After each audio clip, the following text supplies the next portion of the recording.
Obviously, so Accrington on Saturday, disappointing result last week. How are you looking to bounce back from it?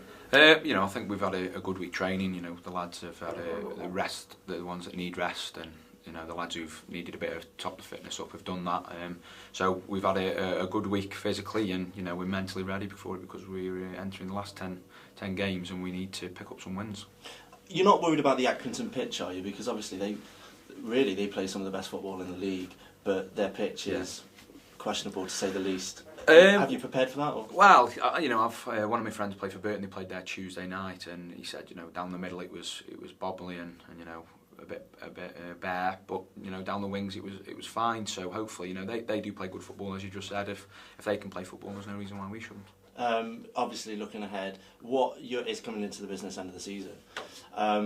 Is the team focused on getting that automatic promotion? I know you've got Bury in a couple of weeks. Yeah. What's the immediate plans? We just need to pick up as many points as we can. If we're not playing well and still picking up the points, that doesn't make any difference to us at the minute.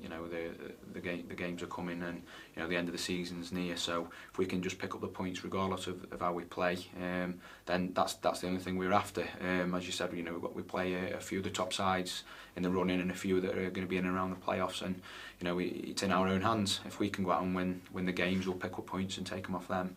It's going to stand us in good stead. And you're obviously looking forward to the end of the season. Obviously, Port Vale have done very well this season. Just at the moment, how would you say the rest of the season's gone? Are you pleased with how you've? Yeah, I think if you'd offered anyone who had anything to do with Port Vale, the chance to be in the top 7 with 10 games to go, they'd have taken it.